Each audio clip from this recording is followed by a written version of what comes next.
Olá, nós estamos com mais um Momento com Deus desde domingo. Eu sou o pastor Sidney Costa Lima, da Igreja Batista Monte Alegre, em São Paulo. Vou orar dando início ao nosso culto, nossa transmissão, nossa reflexão da palavra dominical. Ó Deus amado, muito obrigado, Senhor, porque Tu és nosso Deus e Pai. O Senhor nos dá a palavra adequada e acertada. Obrigado pelo Evangelho verdadeiro e pleno que recebemos. Permita, Pai, que nós sejamos transmissores dessa verdade, do Evangelho puro, e que todos aqueles que possam nos ouvir possam estar sempre em contato com aquilo que é saudável, com aquilo que é verdadeiro, que é o Evangelho do nosso Senhor e Salvador Jesus Cristo, no nome de quem nós oramos. Amém. Eu vou pedir para que você compartilhe essa mensagem com seus amigos e também se deixe o seu like, faça um comentário, isso fortalece o nosso canal aqui. E Deus abençoe o seu viver. Eu quero ler o trecho da palavra na carta de Paulo aos Gálatas, capítulo 1, dos versos 6 ao 9. A palavra diz o seguinte: admira-me que estejais passando tão depressa daquele que vos chamou na graça de Cristo para outro evangelho, o qual não é outro, senão que há alguns que vos perturbam e querem perverter o evangelho de Cristo. Mas ainda que nós, ou mesmo um anjo vindo do céu, vos pregue evangelho que vá além do que vos temos pregado, seja anátema. Assim como já dissemos, e agora repito, se alguém vos prega evangelho que vá além daquele que recebestes, seja anátema. Meus queridos, eu quero falar sobre o evangelho pervertido. O evangelho que é depravado, o evangelho que não é verdadeiro. Quero confrontar isso. Eu digo que o evangelho de Jesus sempre confronta e desafia, principalmente o mundo pós-moderno, que tem proclamado sempre o evangelho a solução para os problemas do homem. Mas o que levou Paulo a escrever essa carta aos Gálatas? O que indignou o apóstolo Paulo foi que, depois de ele ter ensinado, de ter falado do verdadeiro evangelho, alguns judeus, que nós chamamos de judaizantes, eles estavam ensinando nas igrejas por onde Paulo passava que, para ser um cristão, os gentios precisavam aceitar algumas normas de práticas judaicas, dentre elas a circuncisão. E Paulo havia ensinado que aqueles que estão em Cristo são da graça, não estão mais presos à lei. Então, o falso evangelho que estava sendo pregado naquele primeiro século era pregado por falsos obreiros, estavam gerando os falsos crentes e falsas igrejas. Vejam a consequência de um evangelho ruim, de um evangelho pervertido. Quando se prega o evangelho pervertido, isso é feito por falsos pastores, por falsos pregadores, que vão gerar falsos crentes, e de falsos crentes nós teremos falsas igrejas. Então é preciso ter muito cuidado com aquilo que se tem ouvido. Há muitas pessoas confusas hoje, porque tal naquela época os Gálatas estavam indecisos, estavam confusos, porque ouviram uma palavra do apóstolo Paulo e depois estavam ouvindo uma outra palavra trazida por pessoas que não tinham mais compromisso com o evangelho verdadeiro. E hoje nós temos tido pessoas que estão ouvindo muitas coisas difíceis, muitas coisas ruins, e tem aparecido aí o chamado Evangelho da Prosperidade, que tem ensinado que ser abençoado é ter prosperidade material, que ser abençoado é ter bens materiais, é não ficar doente, é não ter problemas. Quantas igrejas têm falado isso e quantas confusões tem trazido na mente das pessoas? O Evangelho, não existe esse Evangelho dentro da Bíblia. Um outro Evangelho ruim que está sendo falado nesses últimos dias é aquilo que nós chamamos de o Evangelho da graça barata.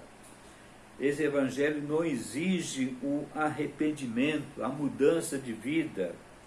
Esse Evangelho não combate o pecado, não ensina a centralidade da cruz. Esse Evangelho recruta voluntários, mas não produz discípulos. Então você tem aquelas igrejas que as pessoas falam, quem quer ser amigo de Jesus? Muitos ali vão ser amigos de Jesus, mas não fala que a pessoa precisa se arrepender dos seus pecados e crer na pessoa de Jesus. Há outro evangelho chamado do poder espiritual.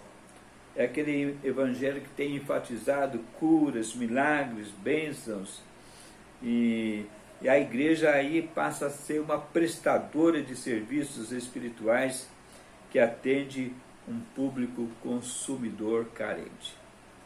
Mas isso é evangelho? O que é o evangelho verdadeiro? O evangelho é a boa nova de salvação, exclusivamente na pessoa e obra de Jesus Cristo. Proclamar o evangelho é anunciar Cristo crucificado. Não existe outro evangelho. Esse é o verdadeiro. A origem do evangelho, portanto, não está em quem, não está nos homens, é de origem divina. O evangelho trata-se dessas coisas que eu já falei. Ela está centralizada, o evangelho está centralizado na pessoa de Jesus, na sua obra na cruz, na sua morte e na sua ressurreição. E o que esse evangelho verdadeiro oferece? Ele oferece a bênção da justificação pela fé, isto é, Deus nos aceita como justos diante dele, quando nós cremos e quando nós aceitamos que Jesus Cristo morreu por nossos pecados. Nada disso de falar, pastor, você não pode mais falar sobre o pecado, você não pode mais falar sobre justificação, você não pode mais falar sobre céu, sobre inferno. Mas isso é o conteúdo do próprio Evangelho de Cristo. Deixar de falar dessas coisas, dessas verdades, de todo esse conselho de Deus, é estar negando o próprio Jesus. Mas, queridos, a pergunta do texto que nós lemos, da carta aos Gálatas, é o seguinte: quais seriam, então, os frutos desse evangelho ruim, desse evangelho pervertido? Lembre-se que a mensagem desta manhã, desse domingo, é o evangelho pervertido, o evangelho ruim. E pervertido, ou perverter, aqui implica em ser, em tornar perverso, em tornar um evangelho maldoso, um evangelho depravado, um evangelho que não tem nenhuma consonância, não está atrelada à verdade que Deus nos trouxe. Então, quais seriam as consequências desse evangelho pervertido? A primeira consequência é a apostasia. O apóstolo Paulo diz aqui no versículo 6, admira-me que estejais passando tão depressa daquele que vos chamou na graça de Cristo para outro evangelho. Então, Paulo estava sentido aqui com os crentes, porque, puxa, ele havia pregado o verdadeiro evangelho e aqueles crentes estavam agora muito propensos a aceitar uma outra coisa que estavam ouvindo. Eu tenho falado em nossa igreja sobre você leva tempo em tempo ensinando a verdade bíblica para o crente. O crente liga a televisão, o crente liga o computador e vai ouvir uma mensagem que não tem nada do Evangelho, é pura em verdades, e a pessoa assim, você constrói, e aí o inimigo vem e destrói no momento. A pessoa já começa a crer, já começa a pensar em outras coisas absurdas. Então, a primeira consequência de um evangelho pervertido, a pessoa se tornar apóstata. E Paulo via isso como uma ação demoníaca. Veja o que ele escreve quando dirige a sua carta ao seu filho Timóteo, 1 Timóteo capítulo 4, versículo 2. Ele diz: ora, o Espírito afirma expressamente que nos últimos tempos alguns apostatarão da fé, por obedecerem a espíritos enganadores e a ensinos de demônios, pela hipocrisia dos que falam mentiras e que têm cauterizada a própria consciência. Repetindo, 1 Timóteo, capítulo 4, versos 1 e 2. Então, na visão do apóstolo Paulo, a fonte da apostasia é a sedução demoníaca que se utiliza de homens hipócritas e mentirosos. A mensagem que produz a apostasia é o ensino de demônios. Meus amados irmãos, muitas pessoas estão decepcionadas com a igreja. Eu não estou dizendo com a igreja de Cristo, a igreja de um modo geral, porque hoje, na visão das pessoas, tudo é igreja. Tem uns que chegam a dizer, não importa a placa da igreja, não importa isso, e tudo que fala de Deus é bom. Não é tudo que fala de Deus é bom. Você não entra em qualquer lugar para ouvir coisas que falam de Deus. O Espírita fala de Deus, as testemunhas de Deus, de Jeová falam de Deus que para eles é o Jeová. Os adventistas falam sobre Deus, os católicos falam sobre Deus, e os demônios falam sobre Deus. Então não é tudo aquilo que se fala de Deus, se falou em nome de Deus, você acha que é uma coisa boa. Então as pessoas estão confusas, porque estão ouvindo tantas coisas, e tantos estão decepcionados por causa da mensagem que estão ouvindo. Não tem sido uma mensagem bíblica. E isso tem levado as pessoas a mudarem de religião, de igreja com bastante frequência, e abandonando Deus e abandonando a graça salvadora. Cuidado. Cuidado onde você anda, cuidado com aquilo que você escuta. A segunda razão, a segunda consequência de uma igreja pervertida, além de ela trazer apostasia, ela vai trazer confusão.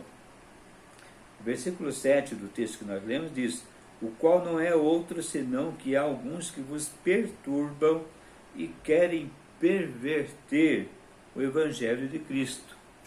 E aqui o verbo perturbar, no grego, vai dar a ideia de agitar, de transtornar, de revolver, de desequilibrar e lançar confusão. Então, quando o verdadeiro evangelho é pregado de forma deturpada, ao invés de trazer luz, ao invés de trazer paz, vai trazer trevas e vai trazer confusão. O evangelho da graça, queridos, conduz à paz. Conduz à paz. Veja o que diz o versículo 3 do primeiro capítulo aos Gálatas: graça a vós outros e paz da parte de Deus, nosso Pai, e do nosso Senhor Jesus. O evangelho verdadeiro traz paz. O evangelho pervertido traz confusão. Então, nós precisamos dessa graça de Deus. Então o Evangelho verdadeiro não somente traz paz, a graça ela vai trazer paz, o Evangelho verdadeiro vai trazer paz, mas a graça não apenas salva, mas vai sustentar a vida do cristão, a vida do crente. Ela é suficiente para capacitar o crente a enfrentar os seus sofrimentos. Ou você acha que o crente não tem sofrimento? Que o crente não tem problemas?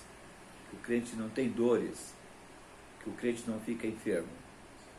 Então, isso é demonstrado quando Paulo escreve a sua segunda carta aos Coríntios, no episódio do espinho da carne. O que Deus disse a Paulo, Deus não curou Paulo, Deus assim da forma como ele esperava, e na retirada daquele espinho. Mas a palavra de Deus, de Cristo, a Paulo naquela época foi: a minha graça te basta.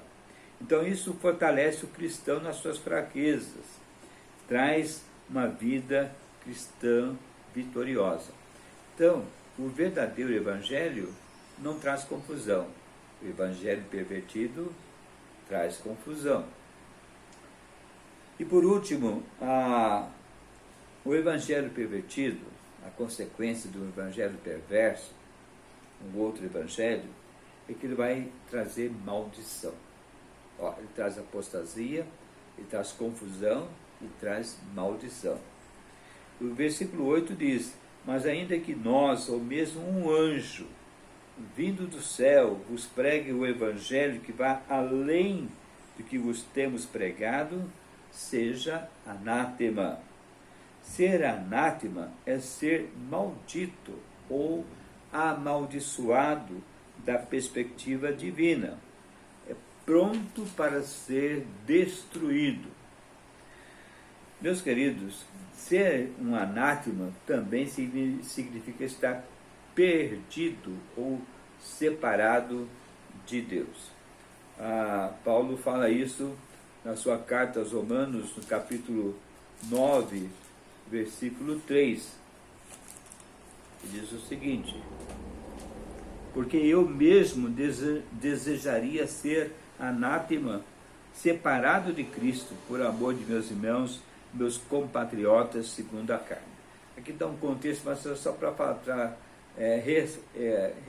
realçar a ideia de que ser um anátema é ser separado de Cristo.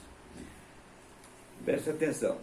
Todas as vezes que você se deparar com o evangelho pervertido, com o evangelho ruim, um evangelho que traz desgraças, que traz coisas ruins, esse evangelho que você escuta, às vezes tem escutado à frente de um vídeo, à frente de uma televisão, ou ido até em algumas igrejas, cuidado. As consequências é de que podem levá-lo a ser uma pessoa apóstata. Isso pode lhe trazer confusão, isso pode lhe trazer maldição. Porque você aprende e vai passar para uma outra pessoa. Mas eu não sabia. Por que você não procurou na Bíblia?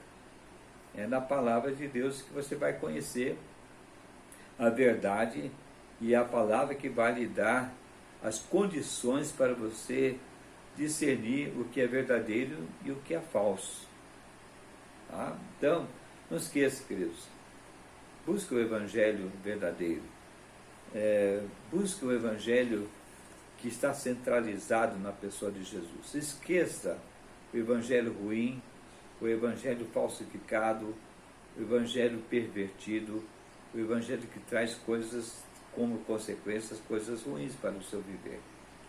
Eu espero que você tenha em mente que o evangelho que traz paz, que traz graça, que aponta para a nossa necessidade de termos Jesus Cristo como nosso Salvador e como nosso Senhor, esse evangelho você abrace. O evangelho que cultive a comunidade, o evangelho que ensina que é bom você estar na igreja. Não existe essa coisa do crente ficar em casa, né? o crente não querer estar na igreja para louvar o Senhor. Lembre-se que a igreja, ela é fruto e consequência do evangelho verdadeiro. A igreja é uma instituição de Deus, não é uma invenção do homem. Então, o evangelho verdadeiro vai trazer paz, vai trazer perdão, vai trazer salvação, vai trazer o conhecimento de outros irmãos, bem diferente do evangelho pervertido. A minha oração é que você encontre a igreja que proclame o evangelho verdadeiro, o evangelho do Senhor Jesus Cristo. Que Deus o abençoe. Eu vou orar, dando encerramento a nosso momento com Deus dominical. Ó Deus amado, muito obrigado, Senhor, porque nós tivemos acesso ao verdadeiro evangelho de Jesus. E quando nós aceitamos a verdade desse evangelho, que mostra a necessidade do arrependimento, que mostra a nossa necessidade de nascermos de novo, que mostra que a partir dali, crendo na obra expiatória de Jesus, nos trouxe o teu perdão, nos trouxe a salvação, nos trouxe a filiação na família do Senhor. A partir daí, nós temos as condições de não aceitarmos o falso evangelho, o evangelho pervertido. Ajuda, ó Pai, para que tenhamos verdadeiros pregadores da Tua Palavra, que nós tenhamos pregadores que foquem apenas na pessoa de Jesus, como o apóstolo Paulo dizia: eu proclamo Cristo e esse crucificado. A centralidade do verdadeiro evangelho está sempre na pessoa de Jesus. Ele é a boa nova de Deus para todos nós. Que tenhamos a ciência, a consciência e saibamos, ó Pai, ter a Tua sabedoria para discernir, para rechaçarmos a mentira e a falsidade, que está no meio, que está campeando, está entre as igrejas nos dias de hoje. É a minha oração que eu faço em nome de Jesus. Amém. Deus abençoe a sua família, Deus abençoe a sua vida, no amor de Cristo Jesus.